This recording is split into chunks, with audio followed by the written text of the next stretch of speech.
Assalamualaikum warahmatullahi wabarakatuh. Selamat datang di channel Harjo Project. Nah, kali ini saya ingin membahas tentang lele. Nah, teman-teman, tentang lele ini bahasan sekarang. Dan saya berdiri di samping saya ini adalah seorang pakar lele, dan dia itu terkenal di daerah Salatiga atau tepatnya di Kabupaten Semarang. Nah, namanya siapa Mas?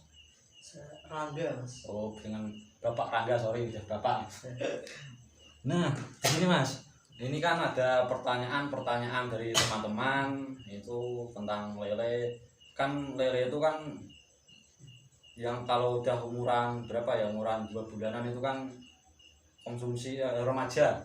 Itu kan ada yang luka-luka atau lecet-lecet, itu solusinya gimana Mas? Soalnya itu banyak yang tanya tuh. Ya, ketika saya Ya. tempat saya sendiri kalau lecet-lecet, Hmm. saya kasih daun kates. Oh, daun pepaya itu. Daun pepaya, saya peres, nanti Hmm. kan airnya peres, Hmm. dan terus ampasnya itu dijeburin sekalian. Dimasukin ke kolam itu. Ya, tenangan 1 hari, habis itu diganti air, Ganti air. Oh, jok air. airnya diganti gitu. Iya. Enggak gitu. Kalau saya seperti itu cara penanganannya, kan mungkin kan beda-beda. Ketika mungkin ada sana mempunyai ide sendiri kan sendiri. itu biasanya tuh sembuhnya itu berapa hari? Ya 3 hari 4 hari sekitarnya. Soalnya kan juga butuh proses, kan udah luka nanti udah proses, terus air masuk yang air bersih tadi, nah itu. Itu tadi jawaban dari pakar lele teman-teman tentang lele yang lecet-lecet. Nah, ini ada lagi pertanyaan dari sumber, dia bertanya, Mas, gimana ya, kok lele saya itu udah berapa bulan ini kok nggak gede-gede, kok maksudnya itu kok kecil terus ya gitu, udah 6 bulanan lah, kan biasanya kan dari umur 57 atau 35 kan 3 bulan ke atas kan udah panen. Lah ini ada yang tanya itu. Lah itu soalnya gini, ya ini canda-canda sedikit ya itu analianya nggak bisa besar. Itu dikasih makan nggak? Pertama itu, keduanya kalau saya kasih pelet itu, pelet lele, mungkin udah 2 bulan atau 3 bulan saya jual pelet, dan habis itu saya limbah.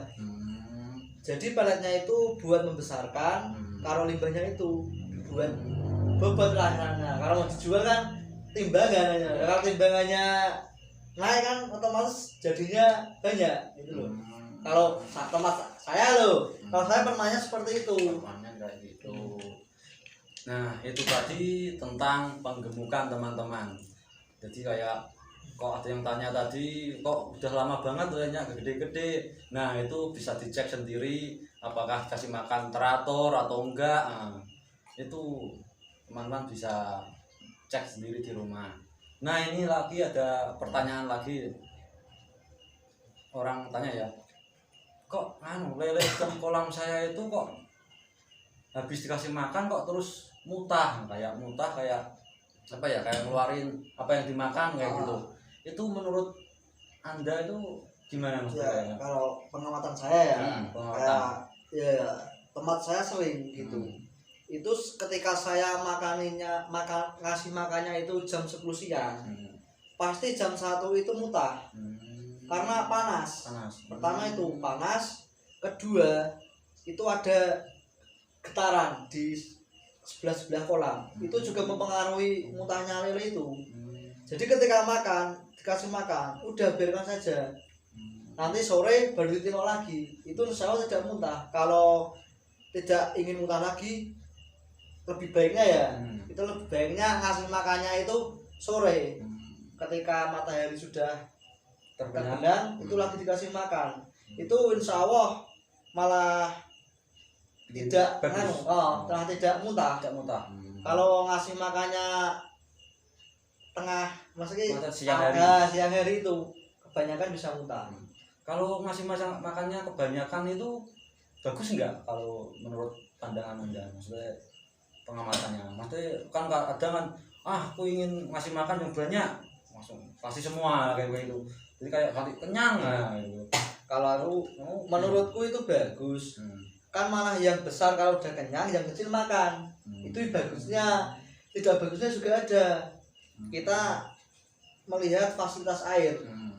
Ketika air itu ketika air itu kotor, kita kasih makan banyak, pasti itu lele akan sakit. Jadi air bersih pun juga mempengaruhi soal ngasih makan. Ketika kita udah niat untuk kita lop makan lop makan dan biar besar. Dan di lop makan itu usahakan air bersih. Kalau air kotor percuma. Jadi makan pasti gak akan dimakan. Kalau air bersih pasti benar makannya. Itu tadi teman-teman. Tempat saya loh. Iya. Untuk yang lele mutah tadi. Nah, ini ada pertanyaan lagi dari sahabat kita. Dia itu bertanya, Mas, tolong tanyain bagusnya itu kalau melihara lele itu dari ukuran berapa? Nah, maksudnya biar 2 bulan atau 2 bulan itu panen. Nah, itu menurut pengamatannya Anda gimana? Ya itu kan saran. Kalau ingin 2 bulan panen ya, itu bagusnya mulai minggu dari remaja. Kalau bibit itu otomatis kalau 4 bulan 4 bulan setengah itu baru konsumsi isi 8 isi 7. Nah kalau mau cepat ngisi 2 bulan cepat gede, yang ingunya itu remaja biar cepat. Remaja itu yang berarti kita belinya yang kilo atau per biji atau gimana itu? Oh ya, itu biar jelas lah. Karena remaja itu kiloan. Biasanya 1 kilo isi 25, 1 kilo isi 30. Kalau remaja itu biasanya seperti itu kiloan. Kalau biji itu masih bibit 57, 46 itu per biji belinya. Itu lele yang remaja itu kira-kira harganya berapa, maksudnya sekitaran berapa lah? Maksudnya pasarannya itu biar teman-teman tahu. Kalau di sini ya paling 17.000 sampai 18. Itu kisaran di sini loh. Tapi kalau di luar saya nggak tahu. Makanya saya juga nggak pernah keluar fokus sama usaha ini di sini. Oke, ini yang terakhir teman-teman. Nah, ini ada yang bertanya tips-tips untuk memilih lele yang bagus atau yang baik itu gimana? Maksudnya yang sehat lah. Itu ada ciri-cirinya enggak? Maksudnya ciri-cirinya yang kayak apa? Atau panjang atau agak pendek atau yang kepalanya besar atau gimana? Maksudnya menurut Bapak Kusuma gimana maksudnya itu? Tips memilih lele yang sehat maksudnya itu? Menurutku tuh lele itu sama aja. Besar kecil itu sama aja. Tergantung kita yang merawat. Terkadang kita misal taburan bibit, bibit. Tapi airnya nggak pernah diganti, itu juga mempengaruhi. Jadi ketika kita beli bibit itu bagus, dan nanti kita tidak kita rawat, bibit itu juga pun akan jelek nantinya.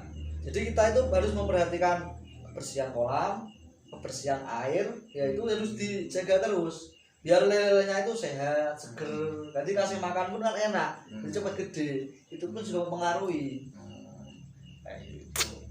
Oke teman-teman, nah itu tadi kita wawancara dengan Bapak Kusuma. Dia adalah seorang pakar lele. Dan yang pemula ingin ternak lele, nah itu tadi adalah saran-saran atau tips-tips untuk pemula yang ingin melihara lele atau ternak lele. Nah, ada pesan-pesan khusus untuk seorang pemula lah, untuk pemula yang ingin ternak lele. Ya, gimana melihara lele biar bagi sukses atau lah? Bagi seorang pemula itu pertama ya harus semangat, harus telaten ya itu. Ya telaten, semangat, harus berusaha terus. Karena lele itu sebenarnya kadang susah. Karena kita tidak tahu, karena mereka itu kan di dalam air, kita tidak bisa melihat. Jadi ya telaten, semangat, itu. Ya itu tadi pesan-pesannya. Dan teman-teman, jangan lupa kasih subscribe, like, dan komen ya di bawah ini agar channel ini bisa berkembang dan bermanfaat untuk semuanya. Oke, salam bahagia tanpa batas dan assalamualaikum warahmatullahi wabarakatuh.